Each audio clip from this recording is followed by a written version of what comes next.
നിലവിൽ Indian super ലീഗിലെ ചാമ്പ്യന്മാരായ മോഹൻ ബഗാൻ സൂപ്പർ ജയൻസിനെ സംബന്ധിച്ചിടത്തോളം ഒരു മോശം വാർത്തയാണ് ഇപ്പോൾ പുറത്തു വന്നിട്ടുള്ളത്.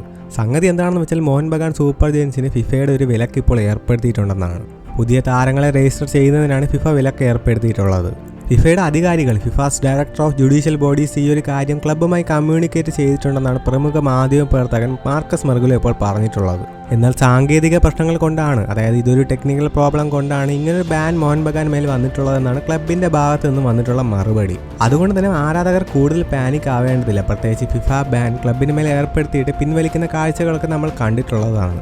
സമ്മർ ട്രാൻസ്ഫർ വിൻഡോ അടുക്കുന്ന ഈ ഒരു വേളയിൽ പുതിയ താരങ്ങളെ രജിസ്റ്റർ ചെയ്യുന്നതിൽ ബാൻ നിൽക്കുന്നത് ക്ലബിനെ സംബന്ധിച്ചിടത്തോളം ആശങ്കജനകമായ ഒരു കാര്യമാണ്. എന്നാൽ മോഹൻ ബഗാൻ ഇപ്പോൾ വന്നിട്ടുള്ള ഈ ഒരു ഫിഫ ബാനിൽ അത്ര ആശങ്കകൾക്ക് സ്ഥാനമില്ല എന്നാണ് മനസ്സിലാവുന്നത്.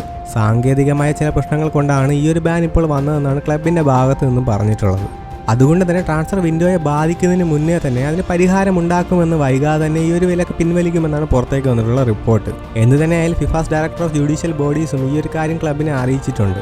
അവർക്ക് മേൽ നാഷണൽ ബാൻ, പുതിയ താരങ്ങളെ രജിസ്റ്റർ ചെയ്യുന്നതിൽ നിന്നും വിലക്ക് ഏർപ്പെടുത്തിയിട്ടുള്ള ബാനാണ് മോഹൻ ബഗാനെതിരെ ഫിഫ ഇപ്പോൾ ചുമത്തിയിട്ടുള്ളത്. എന്നാൽ മോഹൻ ബഗാൻ ഈ ഒരു കാര്യത്തിൽ കോൺഫിഡന്റ് ആണ്. ഈ ഒരു ബാൻ അവർക്ക് എത്രയും പെട്ടെന്ന് മാറ്റാൻ കഴിയുമെന്നുള്ള വിശ്വാസം അവർക്കുണ്ടെന്നാണ് പുറത്തേക്ക് വന്നിട്ടുള്ള റിപ്പോർട്ട്.